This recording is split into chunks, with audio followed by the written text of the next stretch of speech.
All right, everybody. We are here with Broncos former UCLA tight end Greg Dulcich. How you doing today?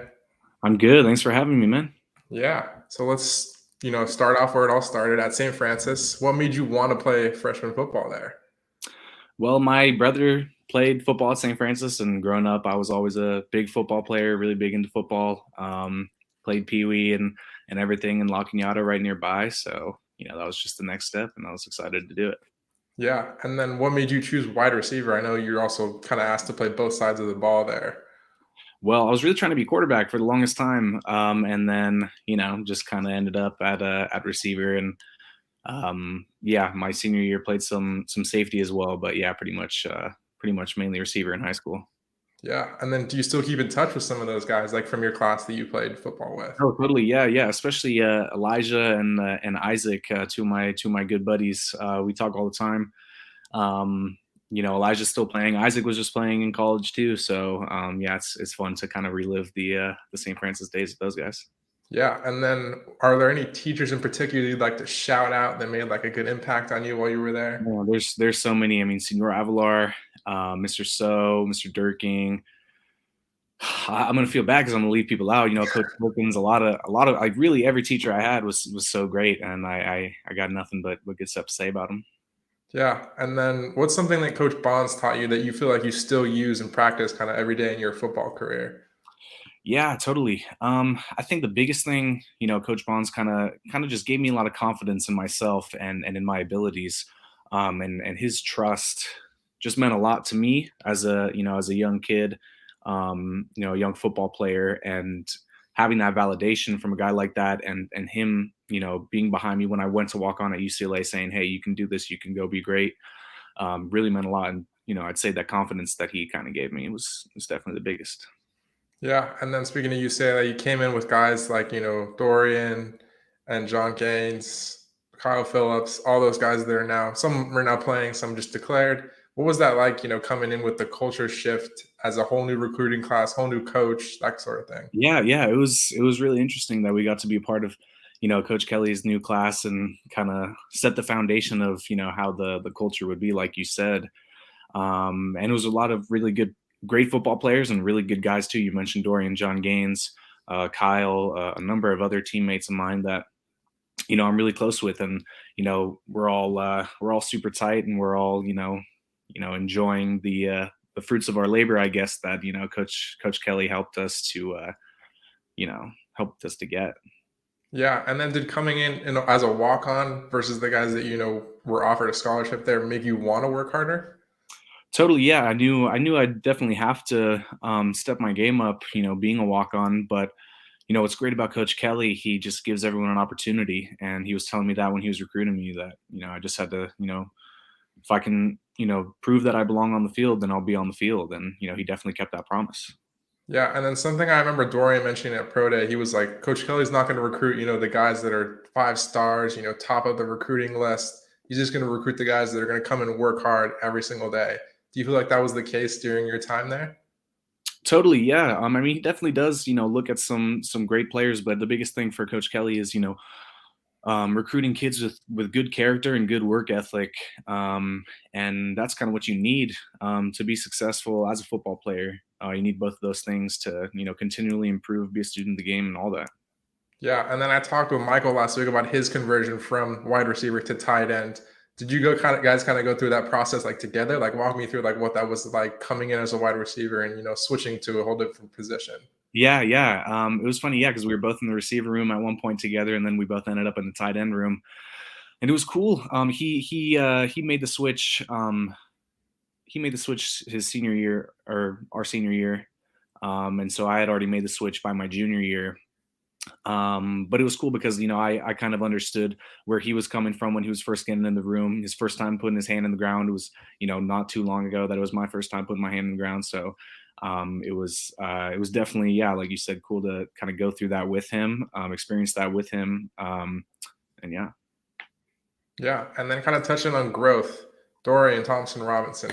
He's just declared for the draft.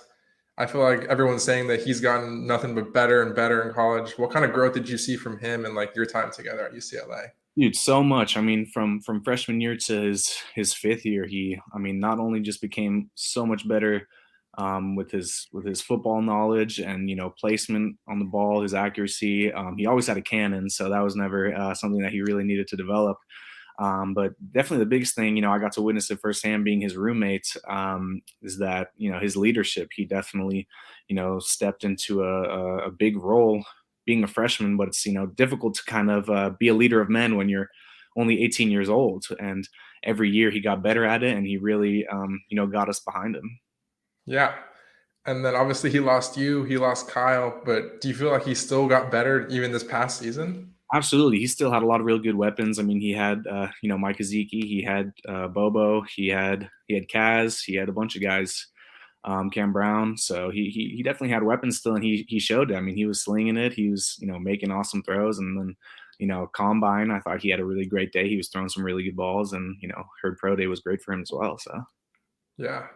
And then how do you feel like your coaches just overall prepared you for the whole draft process and just going through that whole thing?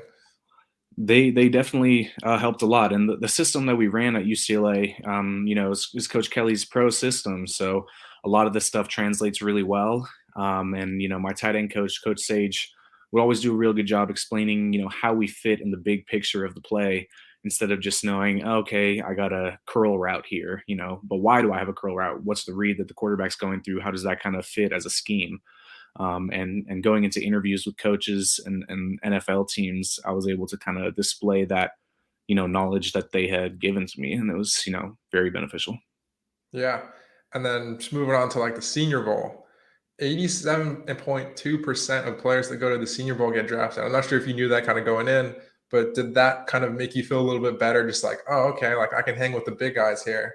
Yeah, totally. Yeah, that's that week of Senior Bowl is a tough one because you're meeting all the teams for the first time, and then you also gotta prepare for a game. You got to learn a whole new NFL playbook, new terminology, play with new guys. But it was a really cool experience. And yeah, like you said, a lot of the best players in college go to that All-Star game, so it was definitely validating getting to go out there and compete. Yeah, and then I know something they emphasize that all those all-star game events is kind of off the field football stuff. What were you able to take away from that aspect of the event? Yeah, I mean, there was a lot of opportunities. We actually went on a, Christian kind of, we went to this like Christian convention.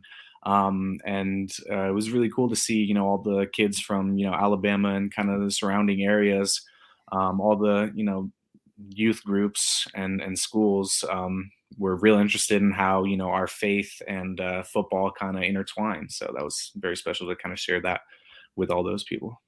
Yeah. And then what's the best piece of advice you received kind of before that pre-draft process at the Senior Bowl or at the Combine? Whew.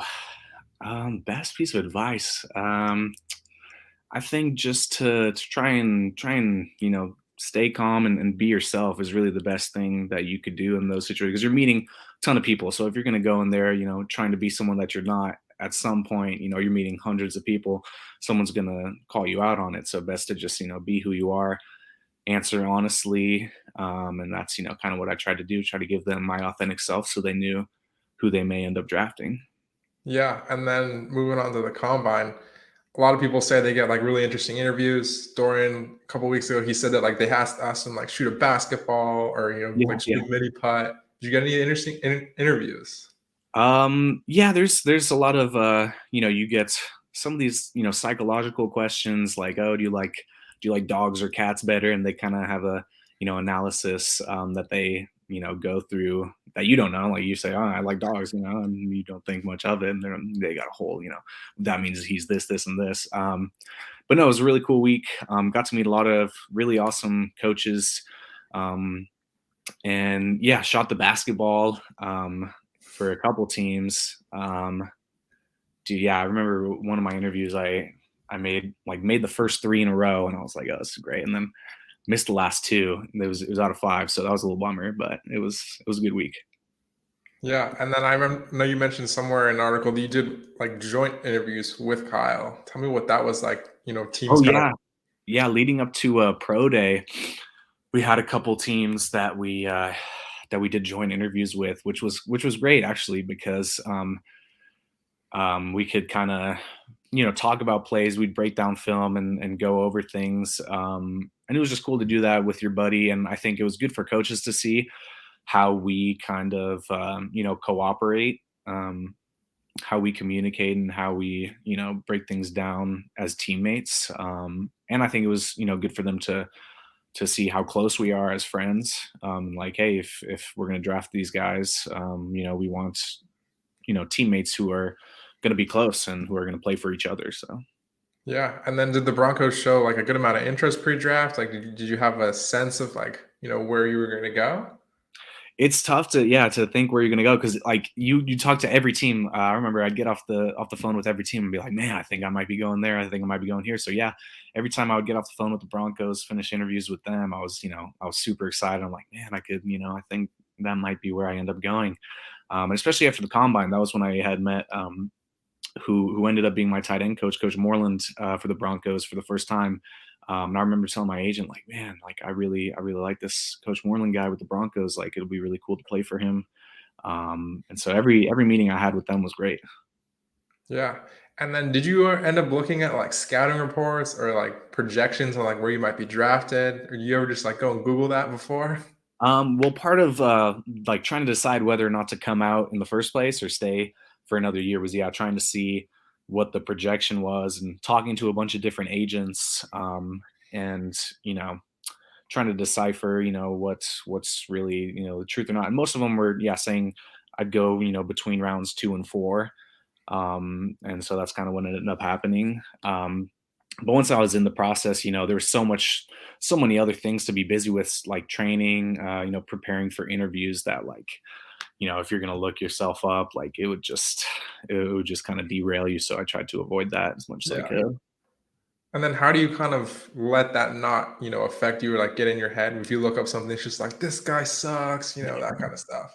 Yeah. Well, I mean, everyone's going to have their opinions. But as long as, the kind of player you are, and, your coach is happy with it, that's really all you need. That's all the validation you need. Your teammates and coaches like you. And, you're honest with yourself about what you're capable of and what you need to improve upon. Like, it's kind of just outside noise at that point. Yeah. And then as like, a young player in the league, are there any tight ends that you kind of look up to, or, modeled your game after kind of going in? Yeah, I mean, definitely, the big name guys like Kittle and Kelsey. Every interview, coaches would be like, yeah, what tight ends do you, try and emulate your game after? And of course, I try to say that, yeah, I want to, want to be like these guys. I want to, work as much as I can and learn as much as I can, from their game, and try and implement that in my own, and just be as good as I can be. Yeah. And then who was your favorite NFL player growing up? Ooh, growing up, I was a fan of Drew Brees. I like Drew Brees a lot. Um, Man, Larry Fitzgerald was always awesome. Yeah, a lot of good players, but yeah, those two definitely, when I was a little kid playing Madden, were some of my favorites. Yeah. Speaking of just playing Madden and stuff, have you played with yourself Oh, of in course. Madden? Yeah. Right when I got that Madden code, I I had to throw the ball myself. Yeah. um, yeah, it was cool. It was cool to be able to do that for sure, instead of having to go into create a player. Yeah, maybe a little weird to admit, but yeah, that was definitely a pretty surreal moment for sure. Yeah. And then speaking of surreal moments, what was the first like, surreal moment where you were like, oh my gosh, like I'm in the NFL, Aaron Donald's on the other side of me or something like that? Yeah, shoot. I mean, you mentioned it like that when we're playing. We're playing the Chargers. My first game, my first NFL game that I was at after being on IR. I got Khalil Mack right in front of me, and I'm like, oh shoot, like all right, this is real. Let's do this. So, especially in SoFi, real big stadium, especially being at home, I was like, all right, let's do this, and it was cool. Yeah. And then what was your favorite stadium that you played in? Was it SoFi? I know you got 2 times there. Yeah, yeah. I mean, Mile High is obviously my favorite, best environment. Fans are amazing. It's cool because like I had seen somewhere that We've been sold out for the past like 400 games in a row or something at Mile High. So Broncos fans, Broncos country is, real big supporters, and they show a lot of love. So they're great. There are a few different, stadiums that are really cool. Yeah, definitely SoFi's cool, newer one. I thought the, Ravens Stadium was really cool. It was a cool environment to play in. So yeah, a lot of cool places. Especially we went to Wembley for that London game. That was a lot of fun too. Seeing the international fans and how much pride they have for the game. It was a Yeah. big time. And then, are you a fantasy football guy? And did you draft yourself if you are? I kind of did fantasy sometimes, like in college, but I didn't do anything this year, and I think it's yeah, not so much for me anymore. Okay. And then moving into like your season experience, how was your experience playing with the Broncos so far compared to like, your expectations coming into the league? Yeah, I think what's really stood out to me so far with my team, my teammates and I. Everyone's super close. Everyone really are really good guys on the team, and there's not a lot of people who have crazy big egos. Everyone plays for each other in our locker room, and that's what I really admire about being in Denver is that we definitely play for each other. And yeah, getting to the NFL for the first time, definitely, a different beast, kind of learning that NFL playbook.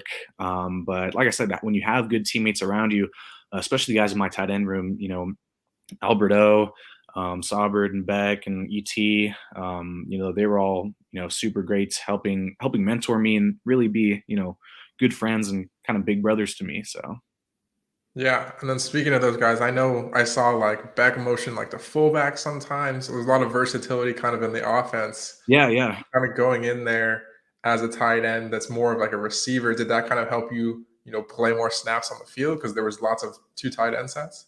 Yeah, that's one of the cool things that we do, is that we did a lot of multiple tight end sets, and move guys around a lot, and try to throw their defense off, and that was cool to learn and cool to be a part of for sure.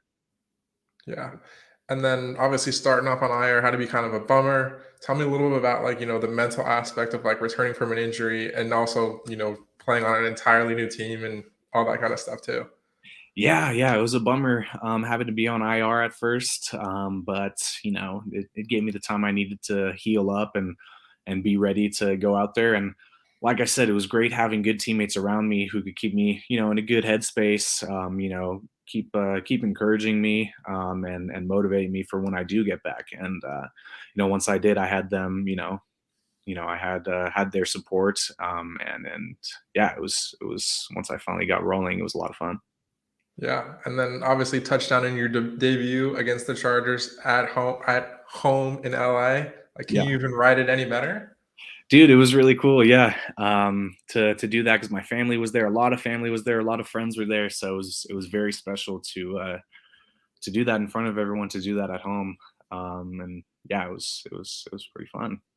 Yeah, and then kind of break down like what that felt like, in terms of like the coverage. Because I was watching the highlight and I was like, oh, the Chargers guys, like the three defenders kind of came down in the box and you just Yeah, literally yeah. ran right past them for an open bomb. Yeah, they kind of rotated, and KJ gave me a really good kind of rub on that, because we ran that like switch vertical.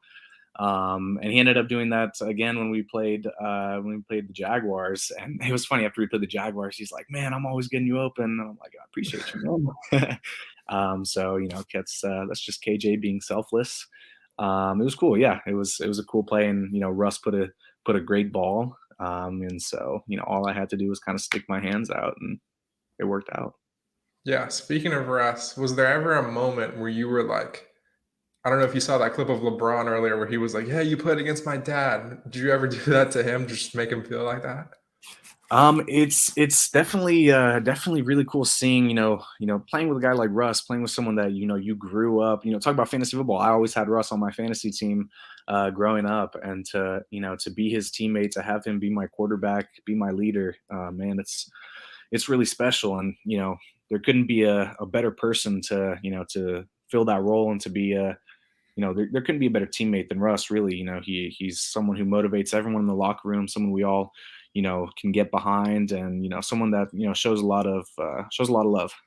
Yeah, and then I know also he's a really big into his faith. You are as well. Tell me Mhm. what that was like, kind of experiencing that with him. Yeah, totally. I mean, a group of us before the games, we get some warm up throws in, and then Russ will kind of lead a prayer, and it's always very special. It's always very meaningful to be a part of that with him. And you know it's great to have someone like him that you can admire. You can admire his faithfulness, especially when you're a faithful person, and it can absolutely motivate you. And so that's kind of that's what I definitely take away from his faith. It's something to definitely admire and appreciate. Yeah. And then what goals have you set for yourself going into next year, both, individually and as part of the team? Yeah, I mean, got a whole new coaching staff, which is very exciting. And with that, as always, you want to go into it and kind of prove yourself and prove that you can be trustworthy to them, and that you can get the job done the way that they want to, and that you can be coachable. So I'm very excited to get a opportunity to work with Coach Payton, and everyone. So Yeah. And then what do you do to decompress or just relax in your free time when you're not, training or doing anything football related? yeah, when it's not football related, try and stay in touch with friends, family, all that. When it comes to gaming, I've been playing. Dude, everyone makes fun of me. All my friends make fun of me because like I play the game that's like preloaded on PS5, Horizon Forbidden West. Dude, it's a lot of fun. I at first I was a little like it didn't seem like it'd be my kind of game, but dude, it's been fun. So that's kind of what I've been playing mainly. Some Madden, obviously. Sometimes get on Rocket League, but yeah. Do you ever feel like Madden kind of helps you, further your knowledge of the game? Because I feel like there's a pretty, advanced concepts in there. Yeah, yeah. It's funny you mentioned that. I remember in college, my tight end coach, Coach Sage, would always, talk about like, dude, yeah, I would be in college playing on my PS2, playing, Madden 05 or whatever, and learning these different concepts and stuff. And there's a lot of really cool, things that translate very well from the game. And you can I'll be playing in, my dad will walk in the room and, it'll be a run play and I'll be like, hey, this guy's going to block here. This guy's going to block here. If it's like, coded correctly. And it usually is. So it's cool to kind of see the same plays that you run in real life, on the game. Yeah. And then moving on to some Bronco fan questions. Sweet. What's the upkeep regimen for those beautiful locks? And has Head and Shoulders reached out yet? The upkeep is, dude, mainly just conditioner whenever I shower, shampoo probably once a week. Um, that's basically it, and just try and detangle it with my hands and stuff. If I use a brush, it usually seems to kind of rip it apart too much, so I just detangle with the hands. Yeah. And then your favorite play call, either team, even maybe at St. Francis. I know, like in the Super Bowl, they ran corn dog. Favorite play call. Um, like just what the play is, or like concepts kind of deal. Yeah, like they ran like corn dog in the Super Bowl. You always hear guys like audible, like crazy things. Okay, yeah. Gee, I don't know if I'm exactly allowed to say like what we call things, but I mean, one of my favorite run concepts that we did a lot at UCLA's duo, kind of just you know a gap scheme, run, basically power with no pullers. So that's probably that would always be my favorite play to draw up for coaches. When they ask me in the draft process to draw up a run play for them, it'd usually be duo. Yeah. And then what's a big moment that changed your perspective? Um, this past season that changed my perspective, man, I guess just going on IR, and realizing you really got to appreciate every day. And it can be taken away really quick, and it's definitely not fun, sitting and watching everyone else have fun when you're on the opposite field rehabbing. But again, it's definitely made better when you got good teammates to help you through it. Yeah. And then who's your biggest supporter? Biggest supporter, I mean, my family's definitely my biggest supporters. From a very young age, they've been extremely loving and supportive and motivating. And, without them, obviously, I wouldn't be anywhere near here. I wouldn't be talking to you about this today. Yeah. And then if you could eat one food for the rest of your life, what would it be?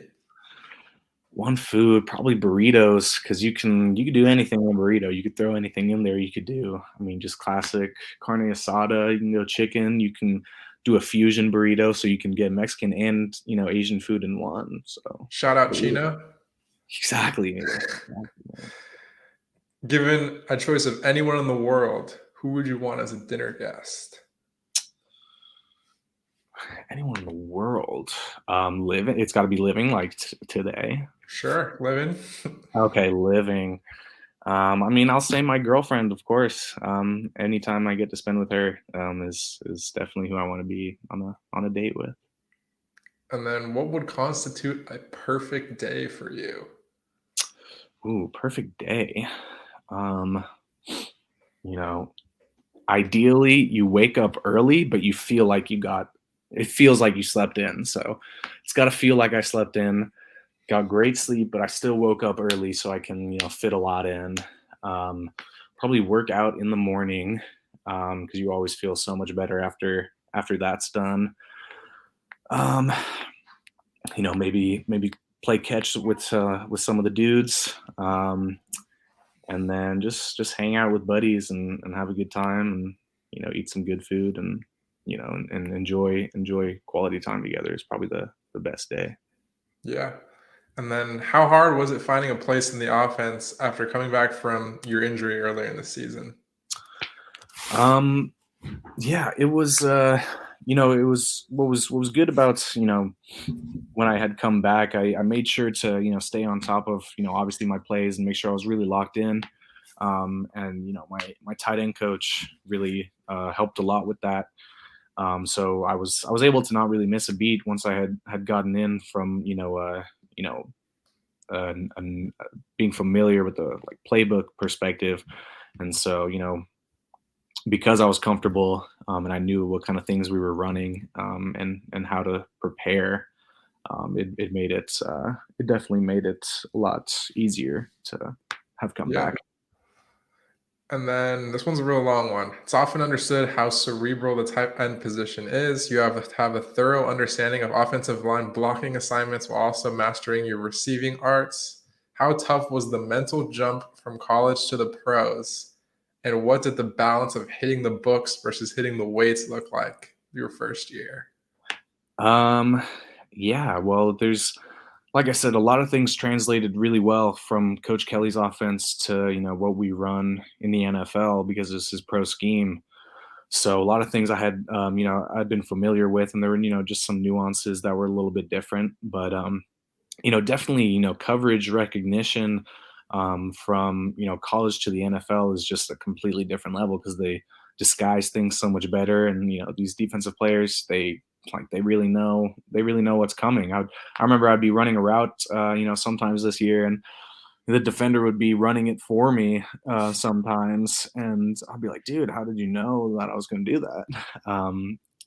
But he's watched it a million times, and everyone's just so good in the NFL, and everyone is so locked in that you gotta be as well. So Gotta be on the top of your game. totally. And then after your first season, what's something say you need to improve on most this offseason to take your game to the next level? Yeah, man, there's a number of things. Coverage recognition, in the receiving game can always improve, and teams are every year they're going to add new things to their defense that are going to be tough to navigate. And then just adding some more creativeness in routes is going to be kind of what you have to do. If they know, hey, this guy runs this route, then you got to run that route a little bit differently every single time you do it, or else they're going to run it for you. Um, and run game wise, there's a lot of things, hand placements, just running off the ball, better footwork there, the list kind of goes on because there's, tons of things that I can improve on, a lot of stuff that I'd like to get better at. Yeah, and I know you just mentioned like guys running routes for you. Who was the toughest like defender or like matchup you had to go up against this year? Um, there's a lot of really good players. I think it was crazy to see Khalil Mack that first week, and have to block a guy like him was definitely difficult. But when you do, and when you do it, and you get a good blocker, you run a good route. It's like, okay, this is all right. I'm here. Let's just kind of play ball. So, Yeah. And then who was the most entertaining personality in the locker room last year? ooh, most entertaining. We got a lot of cool guys on the team. Um, Shout out a couple. yeah, man. In the locker room, I mean, KJ's really cool. KJ's a lot of fun. Justin Simmons as well. Justin Simmons is really cool. Dude, everyone's a lot of fun in that locker room. So, What's one thing no one could have prepared you for during your first year in the NFL? ooh, nobody could have prepared me. I feel like most of the stuff that had been thrown at me, I was prepared for. People had a lot of people have been in the league and love to be mentors to younger guys, and so um, most of the things that you see other guys have experienced already, and they kind of pass that wisdom on to you. So I wouldn't say there was anything that I was, totally shocked by. Because at the end of the day, it's football. It's people who love the game, who want to provide for their families, and so when you kind of take that perspective, you kind of know where everyone's coming from. Yeah. And then what are some of your favorite local restaurants? Ooh, me and my girlfriend's favorite restaurant in Denver is a place called Sierra. Um, Really good place. We go there all the time when we get a chance. Um, Man, that's definitely number one in Denver. Um, Out in Westwood, back at UCLA, in that area, there's this ramen place. Killer Noodle is super good. So those are probably my favorite UCLA and favorite Denver spots for sure. Yeah. And then how do you see your role expanding in year two? Yeah, however that plays out is going to be up to the coaches, and I'd absolutely be very willing and excited to do whatever they ask me to help our team and get us to win some games. Yeah. And then what does media training look like either at UCLA or now with the Broncos? Yeah, I mean, for the most part, they kind of just say, answer, truthfully. If there's a question that you don't want to answer, then usually just try and steer it in a different direction. But it usually doesn't come to that. Most reporters are pretty cool, and they know, that we know we get asked a lot of things, and so they got stories to write, about football. So they're gonna usually keep it about football and about things that can be easily, I guess, conveyed. So it's nothing too crazy. It's not like they're, oh, you can't say this, can't say that. Um, yeah. Yeah. And then did you have any like really cool interactions with like former teammates? I know you guys played like the Titans with Kyle, Britton on the Yeah. Raiders. Was there any like, jersey swaps after the game or that sort of thing? Dude, yeah, it was cool. We played we played the Rams, and I saw Q Lake, and it was good seeing him pregame and saying what's up to him. Saw Tito when we played the Chargers. Um, didn't get a chance to see Kyle when we played the Titans because he was on IR, unfortunately, at that time. But dude, and then UCLA guys that I wasn't even on the team with, guys from years before me. Was cool seeing Eric Kendricks when we had played the Vikings in preseason and saying what's up to him. Um, so yeah, Brandon Stevens when we played the Ravens. Yeah, it's cool to see all the some of your teammates and Bruins of old, still playing and having a good relationship with all of them. Yeah. And then what is your favorite food served at the team cafeteria? Ooh, they got really good soups. They got really good soups at the cafeteria. They do a French onion that's impeccable. Um, And then they do these Euros that are also really good. That's usually one of my favorite days is the Euro day. You got some Euro meat and pita and hummus. It's all pretty good. Yeah. And then can you share a memorable moment or interaction with a teammate, coach from your rookie year that had a significant impact on you? Um, yeah. Man, there's a lot. I think just kind of the what I've been saying, just the overall theme of everyone being good teammates, everyone being on my side, and especially Albert. While I was on IR, he would always check in on me, see how I'm doing, physically and mentally, and that meant a lot. Knowing that he was there for me, knowing that he's a good teammate and good friend. So having guys like him, just makes you appreciate being on a team like the Broncos. Yeah. And then what's your favorite pre-game hype song?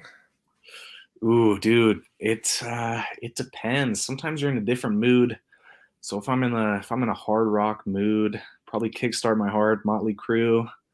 But sometimes it's like a EDM. Sometimes you're into some EDM pregame. So some Avicii. It's that Avicii Levels, but it's the Skrillex version. That's a good one. There's like a college football pump up video with that song from like 2012. I remember that I would watch before Pee Wee games, and so that song would always get me hyped, and it kind of still does today. Yeah. What was your favorite interaction with someone from another team? Um, favorite interaction. You do post game, during the game, whenever. Yeah, man, it was sweet getting to meet Travis Kelsey, the dude that I always say I want to model my game after to coaches who asked me, and he was a super cool dude. Said what's up, gave me really encouraging words, and that meant a lot. From a guy like him who's at the top of at the top of the position. So Travis for sure. Yeah. Are you going to go to tight end U this year? Dude, yeah, those invites are coming out and stuff. So yeah, hopefully I'll be over there. That'll be a lot of fun. It'll be cool. Yeah. And then finishing off with some mindset questions. When you're working, training, there's got to be some off days or just days where you don't want to get up, that kind of thing. What keeps you motivated and going? Yeah, you just got to kind of keep in mind what your goals are in life and why you're doing it. Because yeah, like you said, there's gonna be mornings you wake up, maybe didn't get the best sleep, and you're like, I gotta head over there. But you gotta treat every day as an opportunity to get better. Treat every day as look at every day with the lens that it's a real blessing to be in the position that you're in, and reminding yourself that hey, 10-year-old you would be really stoked to be in your shoes right now. So you're kind of doing it for him. Yeah. And then the last question of the day. What's something you've learned from playing football, from a coach, anyone, teammate, that you apply to your everyday life off the football field? Yeah. Kind of comes back to what Coach Bonds taught me is about being confident and being sure of yourself. And if there's something that you want in life, you can go out and get it, and you can make that your reality by implementing the little things in your daily routine that reflect what it is that you want. And if you kind of embody what it is you want, whatever it is, football or anything else, um, and you have that confidence, you walk around with that confidence and certainty, and it definitely helps to have good people around you to reinforce that and keep you on track. You can definitely do what you set your mind to. Yeah. Well, I'll do it for today. To be updated every time a new episode of the podcast drops, you can follow me at Football by Nico on Twitter. Thanks so much for listening.